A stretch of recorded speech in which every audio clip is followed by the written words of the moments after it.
Hello student, CTET exam 2023 का exam analysis कर रहे हैं। तो जिन बच्चों का एग्ज़ाम 20 अगस्त 2023 को हुआ है पेपर 1 का, तो वो अपने आंसर्स चेक कर सकते हैं। अभी हम मैथ्स का आंसर की करेंगे एंड देन बाद में अदर सब्जेक्ट्स की।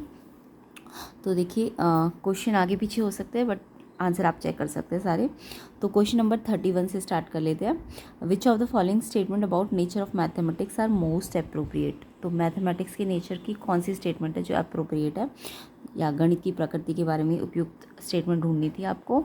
तो फर्स्ट है, ये बच्चे को सृजनात्मक बनने में सहायता करता है, बच्चे की कल्पना को पोषित करता है, या निगनात्मक विवेचन पर आधारित होता है, या हमेशा अभिसारी होता है। तो इसका आंसर ए ऑप्शन भी ठीक था और बी भी ठीक था। तो यानी कि ए और बी दोनों ठीक है, आपको ठीक वाली पूछी थी। तो यानी कि आंसर ए और बी किस ऑप्शन में था आपका, फोर्थ ऑप्शन। तो फोर्थ ऑप्शन इसका आंसर था A and B.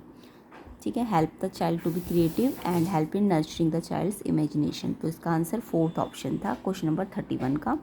Next question देख लेते हैं। क्वेश्चन नंबर 32 में आपको 32 क्वेश्चन था आपका, बच्चों में गणितीय अभिरुचि को विकसित करने के लिए एक अध्यापिका कौन सी गतिविधियाँ जो कक्षा में करवाती है, और आपको वो चुनना था जो पूरा करने में प्रभावी नहीं है, नहीं वाला यानी कि नॉट इफेक्टिव वाला। एक्टिविटीज़ क्लास में जो इफ़ेक्टिव ना हो, ठीक है, तो नॉट इफेक्टिव वाला ढूंढना था। तो यहाँ पे था कि वो हमेशा उस विद्यार्थी की प्रशंसा करती है जो कक्षा में सत्रांत परीक्षा में सबसे अधिक अंक प्राप्त करता है, या वह बच्चों को भारतीय गणितज्ञ और उनके योगदान की वीडियो को दिखाती है, या कक्षा में गणितीय पहेलियाँ जादुई वर्ग हल करने के लिए देती है। कक्षा में एक गणितीय कोना बनाया जाता है जहाँ पर विद्यार्थी अलग अलग गणितीय गतिविधियाँ कर सकते हैं। तो ये देखो, ये तीनों स्टेटमेंट तो आपकी करेक्ट थी, बट आपको तो प्रभावी नहीं है वाली ढूंढनी थी ना। तो ये वाली जो थी वो प्रभावी नहीं थी, क्योंकि इसमें बोला था वो हमेशा उसी स्टूडेंट की प्रेज़ करती है जिसके हाईएस्ट मार्क है। तो इससे तो स्टूडेंट का मोटिवेशन डाउन होगा ना। तो यानी कि ये आपका प्रभावी विधि नहीं है। तो फर्स्ट वाला आपको नहीं है वाला ही ढूंढना था ना। तो यानी इसका आंसर फर्स्ट ही होगा। ये क्वेश्चन 32 का आंसर फर्स्ट है, ठीक है, क्योंकि ये प्रभावी विधि नहीं है। बाकी सब तो ठीक है, बट तो आपको नहीं वाला ऑप्शन ढूंढना था, तो इसलिए ये वाला आंसर होगा, ठीक है। फर्स्ट क्वेश्चन, फर्स्ट ऑप्शन इसका करेक्ट होगा। नेक्स्ट क्वेश्चन देख लेते हैं। क्वेश्चन 33, इसमें विच of the following statement is not correct. यहाँ भी नॉट करेक्ट वाला ही ढूंढना था आपको। एरर्स जो है स्टूडेंट को इन्फॉर्मेशन देती है about their throughout process, या एरर मैथमेटिक्स में पार्ट ऑफ लर्निंग है। एरर मैथमेटिक्स में हेल्प करती है टीचर को planning their lessons. Error of the student should be overlooked a pointing error with demotivate them. यानी कि आपको बोला था कौन सा कथन सत्य नहीं है। तो त्रुटियाँ यानी गलतियाँ जो होती है सोचने की प्रक्रिया के बारे में जानकारी देती है, ये तो करेक्ट है आपका, है ना। त्रुटियों से तो हमें सोचना, हम सही करेंगे और फिर हमारा मैथमेटिकल स्किल इम्प्रूव होगा, है। गणित में त्रुटियाँ अधिगम का हिस्सा होती है, यस ये भी ठीक है। गणित में त्रुटियाँ शिक्षकों को उनके पाठ की योजना बनाने में मदद करती है, ये भी करेक्ट है। यानी तीनों करेक्ट है, बट ये वाला जो है ना, त्रुटियों को अनदेखा कर देना चाहिए, ये क्रॉस है। और आपको यही बोला था कौन सा सही नहीं है, तो यानी ये वाला सही नहीं है, तो आंसर यही होना चाहिए, है ना। तो इसका फोर्थ ऑप्शन जो था वो करेक्ट है, ठीक है। बाकी सारे ट्रू थे, बट आपको इनकरेक्ट वाला ढूंढना था, तो फोर्थ वाला इनकरेक्ट था, तो इसका आंसर फोर्थ होगा 33 का। नेक्स्ट क्वेश्चन देख लेते हैं। नेक्स्ट है, आकलन के बारे में कौन सा कथन सत्य नहीं है। यहाँ भी इनकरेक्ट वाला ढूंढना है आपको। असेसमेंट के बारे में कौन सा करेक्ट नहीं है। तो फर्स्ट था, मानक संदर्भित आकलन निदानिक परीक्षण और उपचारात्मक शिक्षण में उपयोगी है, यस ये तो ठीक है आपका। मानदंड संदर्भित आकलन विद्यार्थियों की अधिगम्य निपुणता का मूल्यांकन करता है, ये भी ठीक है। मानदंड संदर्भित आकलन निदानिक परीक्षण और उपचारात्मक शिक्षण में उपयोगी है। मानदंड वाला यानी कि क्राइटेरियन रेफरेंस्ड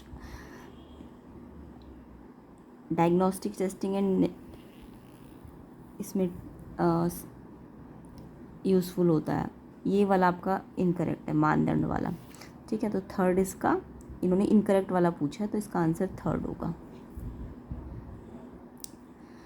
तो नॉट करेक्ट वाली स्टेटमेंट पूछी थी 34 में। नेक्स्ट क्वेश्चन देख लेते हैं। 34 का आंसर तो थर्ड है, ठीक है।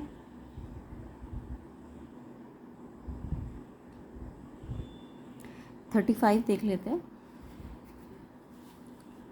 तो 35 में देखिए मैथमेटिकल लर्निंग मटेरियल, जो मैथमेटिकल लर्निंग मटेरियल होते हैं वो वहाँ पे क्या क्या होता है, गणितीय अधिगम सामग्री के अंदर क्या क्या आता है। एक तो सूत्र के प्रदर्शन में शिक्षकों की मदद करती है गणित अधिगम सामग्री, फॉर्मूला में डिमॉन्स्ट्रेट करने में हेल्प करती है, नहीं ये तो नहीं है। स्वतः अधिगम में विद्यार्थियों की मदद करती है, निर्देश देने में शिक्षकों की मदद करती है और अधिगम वातावरण का निर्माण करने में मदद करती है। ये बी और सी आपके बी और डी करेक्ट है, बी और डी। एक तो स्टूडेंट को सेल्फ लर्निंग में हेल्प करती है और डेवलप करती है लर्निंग एनवायरनमेंट, तो इसका आंसर बी और डी ऑप्शन। कौन से ऑप्शन में था, थर्ड ऑप्शन, तो इसका आंसर क्या होगा, third option.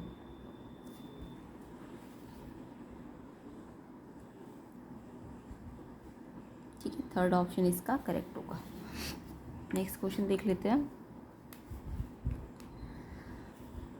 According to national education policy NEP 2020, olympiads and competitions in various subjects will be dash across the country.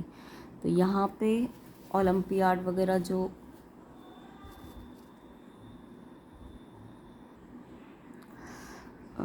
देश भर में जो ओलंपियाड प्रतियोगिताएं होंगी, कैसे होंगी, जो NEP जो राष्ट्रीय शिक्षा नीति आई इससे क्या होंगी ओलंपियाड और प्रतियोगिताएं, सरल होगी, मजबूत होगी, हतोत्साहित होगी कि कम होगी, तो मजबूत होगी। सेकंड ऑप्शन इसका करेक्ट है, स्ट्रेंथन्ड होगी, ठीक है।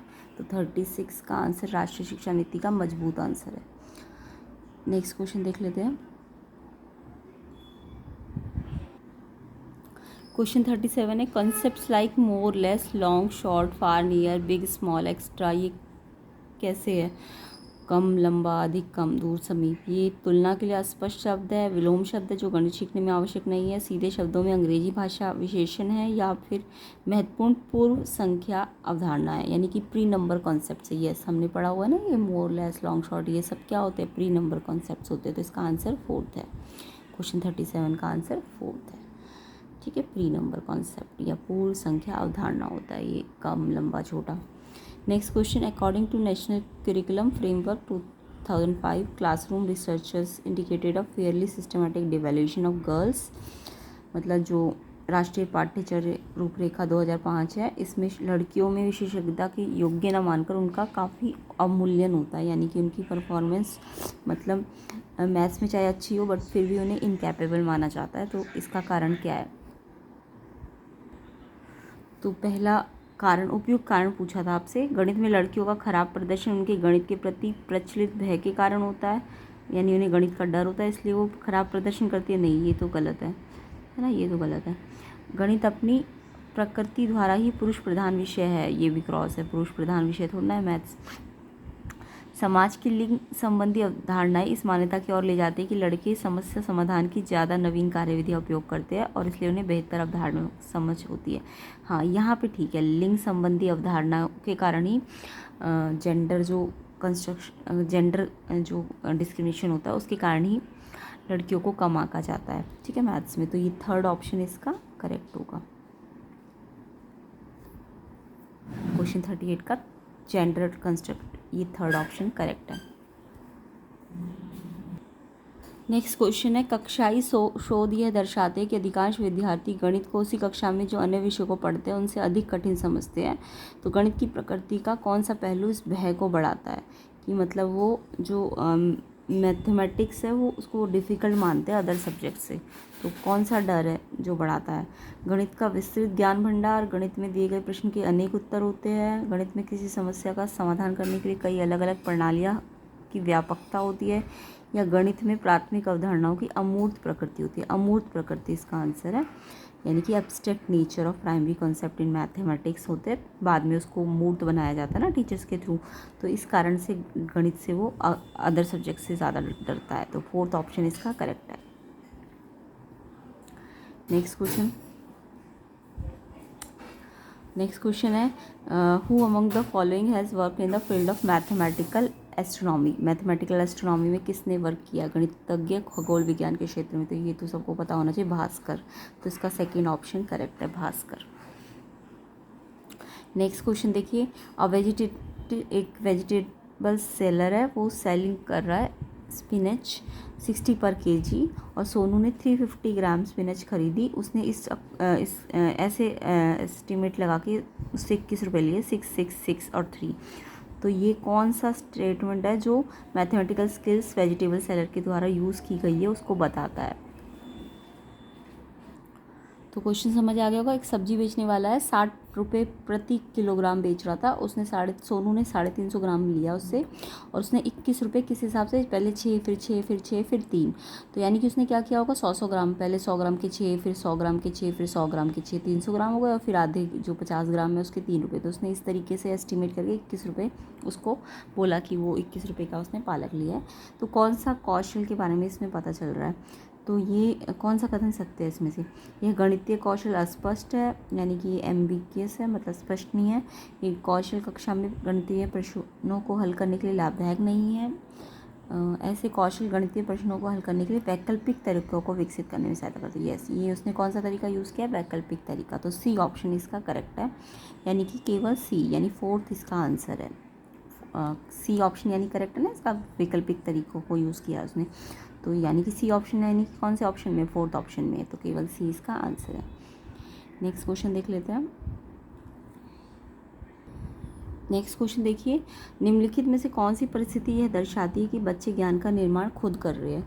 तो बच्चे ज्ञान को खुद बना रहे हैं, यानी कंस्ट्रक्ट कर रहे हैं अपनी नॉलेज को। तो इसका फर्स्ट ऑप्शन था, कक्षा का सर्वोत्तम छात्र छात्रा पहाड़ों को ऊंचे स्वर में पढ़ रहा है, तो बाकी के विद्यार्थी उसके पीछे पीछे दोहरा रहे हैं। ये तो फिर रट्टाफिकेशन हो गया, ये तो वो खुद निर्माण नहीं कर रहे अपने ज्ञान का।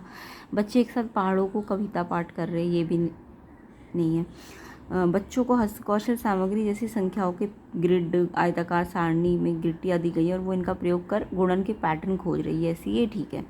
थर्ड ऑप्शन इसका करेक्ट है कि वो रेक्टेंगुलर अरे, ग्रिड्स वगैरह की हेल्प से क्या कर रहे हैं, अपने पैटर्न बना बना के अपने ज्ञान को खुद बढ़ा रहे हैं। तो थर्ड ऑप्शन इसका करेक्ट है।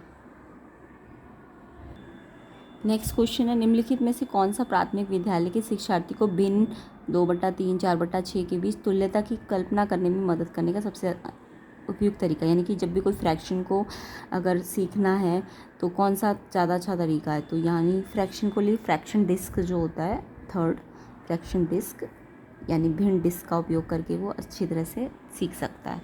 तो इसका आंसर थर्ड ऑप्शन होगा। नेक्स्ट क्वेश्चन नंबर 44 है, a teacher uses role play method in mathematic class, her aim is, मतलब शिक्षिका गणित कक्षा में रोल प्ले विधि का उपयोग करती है, इसका उद्देश्य क्या होता है। तो भूमिका निर्वाह विधि किस लिए की जाती है, विचारों का बहिर्वेशन, सेकेंड ऑप्शन इसका करेक्ट है, प्रोजेक्टिंग आइडियाज़। तो किस किस बच्चे ने ये टिक किया है, कमेंट करके बताइएगा, कैसा एग्जाम गया ये भी बताइएगा। नेक्स्ट क्वेश्चन देख लेते हैं। नेक्स्ट है, subitising plays an important role in developing the number sense. Subitising के थ्रू नंबर सेंस आसानी से बच्चा पता लगा सकता है। संख्या बोध को विकसित करने में उपकरणा या सबटाइजिंग एक महत्वपूर्ण भूमिका निभाती है। तो इनमें से कौन सा उदाहरण है जो विद्यार्थी में उपकरणा के कौशल को प्रदर्शन करता है। तो उपकरण विधि या सबटाइजिंग किसके थ्रू, जैसे कि आपको अगर 2 0 दिखा दिए और फिर उसके बाद 2 0 और बना दिए, तो आप आसानी से बता दोगे ना 4 है ये, फिर 2 और बना दोगे तो 6 बन जाएंगे। तो ऐसा वाला सबटाइजिंग विधि कहते हैं इसको। तो इसमें कौन से ज़्यादा अच्छा उदाहरण है, तो 6 में से 6 को अगर पहचाना तो 5 में 1 जोड़ेगा, ये सबटाइजिंग है। या फिर एक पासा उछालेगा और बिना बिंदुओं को गिने वो बता सकता है कि 4 है, ये वाला ठीक है सबटाइजिंग, क्योंकि वो पिक्चर देख के नंबर्स को काउंट कर लेता है। तो ये सबटाइजिंग का एग्जाम्पल है। सेकेंड इसका ऑप्शन ठीक है, डाई वाला, ठीक है। नेक्स्ट आ जाते हैं, देखो क्वेश्चन मैथमेटिक्स क्वेश्चंस में। अभी तक हम मैथमेटिक्स के पेडागोजी क्वेश्चन कर रहे थे, अब मैथमेटिक्स क्वेश्चन में आ जाते हैं। प्रियदर्शिनी मिक्स्ड करती है 4.8 kg almonds, 2500 gram resin and 3.5 kg of cashews and mixture packets को उसने क्या किया, मिक्सचर बना के 3 डजन पैकेट्स में भरना है। तो कितना वेट होना चाहिए इस पैकेट का। तो सबसे पहले तो आपको देखो ये केजी में दिया, ये ग्राम में दिया है और ये केजी में दिया, तो सबको ना ग्राम में बदल लो। तो सबको अगर हम ग्राम में बदलेंगे तो ये 4800 हो जाएगा, ये 2500 हो जाएगा एंड ये 3500 हो जाएगा, है ना। ये तो ऑलरेडी ग्राम में दिया था, इन सबको ग्राम में बदल लिया इन 2000 करके।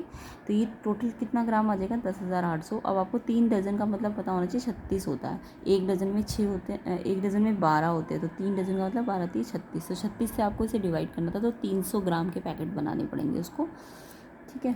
कितने ग्राम के, 300 ग्राम के। तो इसका आंसर क्या हो जाएगा, 300 ग्राम। थर्ड ऑप्शन इसका करेक्ट होगा क्वेश्चन 46 का। नेक्स्ट क्वेश्चन था, the side of square 5 centimetre है, कितना टाइम्स नया एरिया बन जाएगा अगर साइड आपने डबल कर दी। तो देखो इसमें क्या करना था, अगर मान लो साइड पहले 5 थी स्क्वायर की, ठीक है, तो साइड अगर 5 थी स्क्वायर की तो एरिया निकालोगे तो साइड इंटू साइड 25 आ जाएगा। और अगर डबल कर दी यानी 5 की जगह 10 कर दी तो 10 एरिया निकालो, 10 इंटू 10 तो 100 हो जाएगा। तो देखो एरिया में कितना चेंज आया, 25 से 100 हो गया, यानी कि 4 टाइम्स हो गया ना एरिया। तो यानी कि एरिया कितना हो जाएगा, 4 टाइम, यानी 4 गुना। इसका आंसर फोर्थ ऑप्शन है, 4 गुना एरिया हो जाएगा। नेक्स्ट क्वेश्चन देखिए, नेक्स्ट क्वेश्चन नंबर 48 है, which one of the following groups have all 3 dimensional shape. इनमें से कौन सब में 3 डायमेंशनल शेप है। 3 डायमेंशनल शेप का मतलब लेंथ, ब्रेथ और हाइट भी होनी चाहिए, 2D नहीं होना चाहिए। तो देखो क्यूब, क्यूबॉइड, सेमी सर्कल, कोन। यहाँ पे सेमी सर्कल तो 2D आ जाएगा ना, ये तो नहीं है। क्यूब, क्यूबॉइड, सर्कल, कोन। यहाँ पे सर्कल 2D आ जाएगा, 2 डायमेंशनल होता है। Cube, cuboid, circle, triangle. Circle और ट्रायंगल दोनों 2D आ जाएंगे, तो ये 3D तो नहीं है। क्यूब, क्यूबॉइड, स्फेयर, सिलेंडर, यहाँ पे सारे 3D है, तो यानी फोर्थ आंसर इसका करेक्ट है। घन, घनाभ, गोला, बेलन, ये 3D होते हैं। जबकि यहाँ पे वृत्त 2D है, त्रिभुज 2D है, वृत्त 2D है, अर्धवृत्त 2D है, तो यानी ये फोर्थ ऑप्शन इसका करेक्ट होगा। नेक्स्ट क्वेश्चन, तो देखो नेक्स्ट क्वेश्चन है, Sangeeta wants to buy a soap that cost 10 रुपये का सोप है और उसके पास एक 5 रुपये का सिक्का है, दो 1 रुपये के सिक्के हैं और 5 50 पैसे के सिक्के हैं, 50 पैसे के हैं। तो कितना मनी है जो उसको अभी कम पड़ रहा है कि उसे उस सोप को ख़रीदने में और चाहिए पैसा, कितना पैसा। तो देखो उसके पास एक 5 रुपये का सिक्का है ना, तो एक 5 रुपये का सिक्का का मतलब 5 रुपये है, और 2 1 रुपये के सिक्के, 2 1 रुपये के सिक्के मतलब 1 रुपये के 2 सिक्के तो 2 रुपये हो जाएगा, है ना। अगर 2 1 रुपये के सिक्के हैं तो 2 को 1 से मल्टीप्लाई करो तो 2 रुपये हो जाएंगे। और 50 पैसे के कितने सिक्के हैं उसके पास, 5 है, तो 50 पैसे को पहले रुपए में बदल दो, है ना। तो ये हो जाएगा 5/2 यानी 2.5 रुपये हो जाएगा। तो यानी कि 5 रुपये है, 2 रुपये है और 2.5 रुपये है, तो टोटल कितने हैं उसके पास, 9.5 रुपये। और जबकि साबुन कितने का, 10 रुपये का, तो 10 रुपये में से 9.5 रुपये उसके पास है, तो उसके पास अभी कितने कम है, तो उसके पास 50 पैसे कम है। तो यानी कि इसका आंसर क्या होगा, 50 पैसे, यानी कि 0.5 रुपीज़। सेकेंड ऑप्शन इसका करेक्ट है, ठीक है। क्वेश्चन हिंदी में भी समझ आ गया होगा। संगीता साबुन खरीद रही है, 10 रुपये है, उसके 5 रुपये का एक सिक्का है, 2 रुपये के 1 रुपये के 2 सिक्के, तो 2 रुपये हो गए, और 5 पैसे 50 पैसे के 5 है तो 2.5 रुपये हो गए, तो 9.5 रुपये। और तो बचेंगे कितने हैं उसके पास, 50 पैसे उसके पास कम पड़ रहे हैं। नेक्स्ट क्वेश्चन नंबर 50, बढ़ते हुए क्रम में भिन्नों के समूह का चयन करो। तो आपको बढ़ते हुए क्रम में लगाना था, भिन्न मतलब फ्रैक्शंस को। तो बढ़ते हुए क्रम का मतलब क्या होता है, पहले सबसे छोटा आना चाहिए और फिर सबसे बड़ा आना चाहिए, है ना, स्मॉलेस्ट से लार्जेस्ट पे जाना था आपको। तो यानी कि यहाँ पे देखो ये 1/4 है, ये 1/3 है, ये 1/2 है। तो अगर मैं 1 रुपये का 1/4 करूँ तो 25 पैसे आएगा। ये 1 रुपये का 33% आएगा, ये 25% होगा, ये 33% होगा और ये 50% होगा, हाफ। तो यानी कि ये बढ़ी तो रहा है, पहले 25 है, फिर 33 है, फिर तो यानी यही वाला आंसर हमारा करेक्ट है। तो अगर ये फ्रैक्शन थोड़े अलग, यहाँ पे तो सिंपली पता चल रहा है ना, ये 25% होता है, ये 33.3% होता है, ये 50%, तो हम डायरेक्ट ही पता लगा सकते हैं कि ये 25 से 50 पे जा रहा है। बाकी सब में तो ये कम आ जाएगा, है ना। तो यानी ये आंसर करेक्ट है, 50 का फर्स्ट क्वेश्चन आपका करेक्ट है। ग्रुप ऑफ फ्रैक्शन पूछा था असेंडिंग में, तो फर्स्ट ऑप्शन इसका करेक्ट है। तो मैथ्स पोर्शन हमारा ख़त्म होता है। ईवीएस वगैरह क्लियर साइंस के लिए हम नेक्स्ट पार्ट में कर लेंगे इनके आंसर्स को। तो पेपर 1 का ये आंसर की था, तो अपने आंसर्स चेक कर लीजिए एंड कमेंट करके बताइए आपके कितने सही है आंसर्स। एंड वीडियो को शेयर ज़रूर करिएगा, चैनल को सब्सक्राइब कर देना एंड आंसर्स बताइए कमेंट करके कितने आंसर्स आपके करेक्ट आए हैं। एंड नेक्स्ट पार्ट में हम इसके और अदर सब्जेक्ट्स के भी क्वेश्चंस के आंसर क्लियर करेंगे, एग्ज़ाम एनालिसिस कर लेंगे।